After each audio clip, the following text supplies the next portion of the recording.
Hello, hi, hola, handle and greeting, Krita 429. Let's animate 101. My Krita for Windows 64-bit is launched. I'm using a tablet. I'm going to set my tablet settings after I do one of two things. And the first thing could be creating a new file that is a custom document. You want to make sure to arrange the width and height, and then think about the resolution. Remember that a typical monitor for a computer tends to be 96 dots per inch. Once you do that, you can create the new document, and your default, if you're just freshly installed with Krita into your machine, will look like this. It's called a workspace, and Krita will open the workspace that you last used. Since I clicked up here on the right and had animation as my workspace last I closed Krita, it will remain that way. This is what it looks like if you go ahead and start your own document with an animation workspace. There is another way, however. File New, once again, will give you some templates on the side, including animation templates. I've been choosing Animation Japanese and English. With a double click, it opens to this. This has an image size that can be scaled. Right now it's really big, but it's important for you to know that the entire image of white, this canvas, this layer that you see, is what will appear in the animation. We can scroll down and either click the rectangular selection tool or use Ctrl R, and a selection anywhere inside the canvas will allow you to choose image and trim to selection. Shift Ctrl A gets rid of any selection. Now that's a very cumbersome way to do it, but now our image size, while still huge, is smaller than it was before and doesn't include the graphics at top and bottom. When you do this, if you're doing it for the first time, you may also be completely overwhelmed by the number of layers that are included over here. If you remember from the last new file, we had 2 layers. Now we have many, many, many, and the first layer that's available that we might want to use a paintbrush on isn't a layer that we can draw on. If I select black as the layer, now suddenly I'm able to draw on that layer. I'm using a tablet, pen, I'm using a graphics tablet, and so I'm disabling some of that pressure sensitivity, which means that when I now draw a line, it will be uniform no matter what pressure I'm using on my tablet. There are ways to expand the panes so you get more visibility over your timeline, which is this on the bottom. Speaking of timeline, Krita puts huge demands on you for the frame rate, introducing 24 frames per second. I'm much more comfortable with 10 frames per second. The number pad also can change the size of your screen. You can click over here in the bottom right to change the size of the screen and your view of the canvas, or you can use your mouse wheel to scroll in and scroll out, or zoom in and zoom out. And your mouse wheel clicking and dragging will drag the canvas to different parts of the screen. Important for me, and maybe for you if you want to do something with a little bit of accuracy, is showing the rulers around the side. You'll also be able then to drag these rulers in, which could help you if you're doing an animation that you want it to be hand-drawn, but you want it to sort of stay within certain confines. When you're using the pen tool to draw, and you get close to one of those lines, it then becomes a transform widget for one of those guides. So what's really important for us to do is make sure that doesn't happen. If you create guides from the ruler, you can then lock those guides. And if you're using a graphics tablet and happen to be near one of those guides, it will not turn into a transform tool. When you have something on your canvas and you want to get rid of it, it's the delete key that clears the canvas.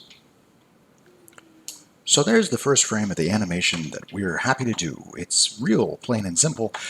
After drawing it, we need to get a next frame, and the best way to do that is this. Right-click the yellow square down on the timeline and move to keyframes. Insert a keyframe to the right. A keyframe to the right means it is ahead of us in time. A keyframe to the left is behind us in time. It just so happens that behind the first keyframe has appeared a brand new icon, the onion skins, which is a light bulb and doesn't appear until you do what we just did with the mouse. When you click that onion skin, You are then allowed to see 5 frames behind and 5 frames in front of your current frame in time. That is the default. I've cut it down to just being 1 frame in front of and behind our current frame. Our current frame is right now frame 2. Frame 2 counts as frame 1 since it begins on frame 0. I'll use this information in red to create the next frame. And there. We'd used a keyboard shortcut with getting rid of a selection earlier. Control R creates a selection. We click and drag with the left mouse button, and Control T transforms this. This transform widget allows us to scale it in different ways, skew it in different ways, rotate it in either way, and also transform it by moving.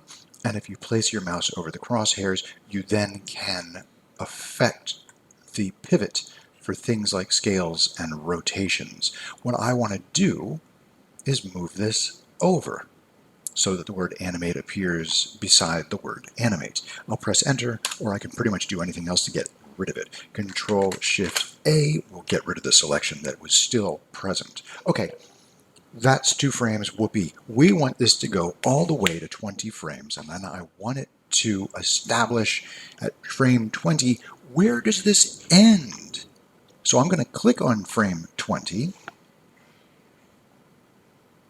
and now what I'm looking at exists on frame 20. If I delete with the delete key, remember you press the delete key to clear the canvas, what I'm looking at is actually a blank frame at frame 20. Very important that you remember it's at frame 20. So this is 2 seconds into the animation.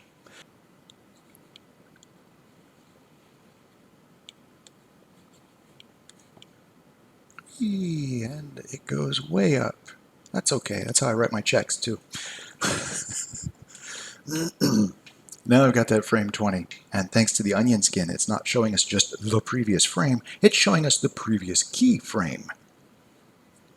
Okay, those are the 2 things that I'd wanted to do because I don't know exactly where in time I'm going to want these little sparkles. So what is halfway between 10? What is halfway between 1 and 20? It's probably about here. Now that I have arrived there, when I delete the black, it now shows me the red from the keyframe in the past and the green from the keyframe in the future. You'll see on the timeline that what I've just deleted from frame number 1 no longer appears for the rest of the animation. This is useful for things like having a background object or a stationary object move with you through the animation. So visually this is getting confusing, but this is the frame in between the 2 bookends. And then I could cut this in half once again by selecting frame 5, pressing delete on the keyboard, and seeing once again, especially with the word animation that's moving across the top, the new bookend, if you will, the previous keyframe and the location of the next keyframe. I'm going to finish this up for 20 frames and then come back. We could preview these 20 frames, and first what we could do is right-click the final frame and say Set End Time, or if we hadn't done that, we could have just highlighted and typed in the end time that we wanted. In this case, it's frame 20. When we press play, it will do just that and try really hard to keep up. We could turn off the onion skinning. That would make things move a little bit faster. And we can also tell Krita to drop particular frames at its discretion so that it just hops right through the animation, giving us some idea of what we're doing. Now, here is the final thing about this video that I wanted to show.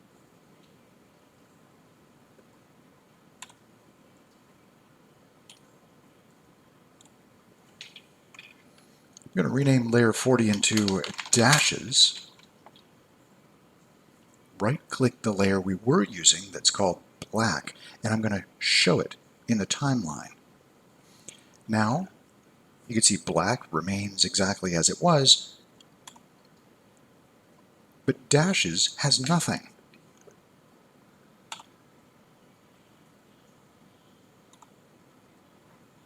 I'll enable the onion skin, deactivating the black layer as you saw by locking it. And I've begun to animate on a dashes layer. I can go forward to frame 4, delete, just like we know we've been doing before, turn off the mistakes that I made on the layer called black because that's confusing me. And I will prepare these. So red is behind us in time, green is ahead of us in time, and I'm pretty sure that I might have something that measures 5 frames here with nothing on frame 6. So here's what we're going to do. Click the beginning of those 5 frames, shift click the end of those 5 frames, and now Control, click and drag to frame 6. So what have we done? We've created a loop. And now, because we need to go all the way to 20 frames, I'm going to go ahead and repeat that process. And I seem to be off by 1. That's okay. Well, so it'll stutter. That's fine with me. So if we just play this, turn off the onion skin, we see that we have kind of a fidgety and exciting way of having flashing lines.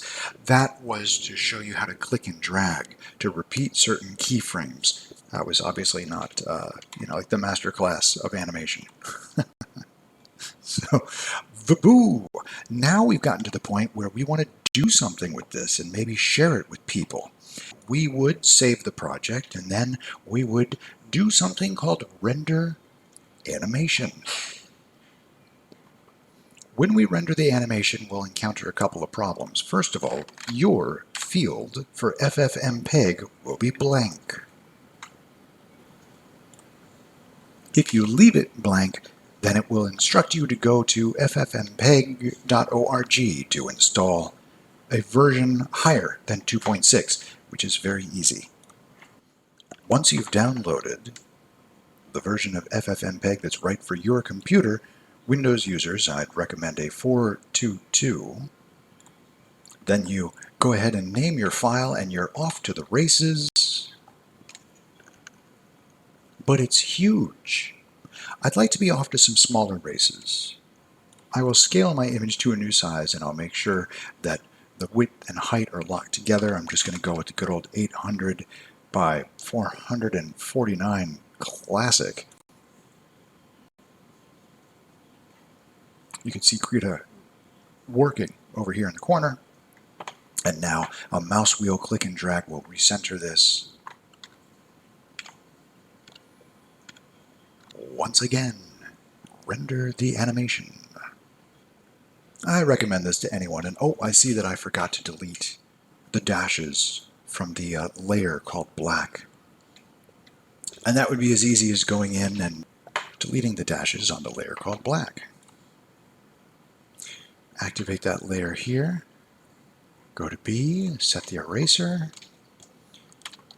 Use my bracket to expand the size of that brush. And delete, delete, delete. Hit Control R perhaps and just sort of sail through the experience of pressing the delete key. Let's try that. Yup. And making sure I don't clip out the letters. Yep. Arrow. Yep. And I've got one more, of course. A little bit later, we'll do animations that are more complicated in 2D while I save up money and a new computer or a new laptop that handles going back to 3D. In the meantime, I hope this finds you well and healthy and safe and secure, and I love your comments. Your online love means a great deal to me. I can be found here and there around the internet. I appreciate your comments, your likes, and your subscriptions have really gotten me very excited.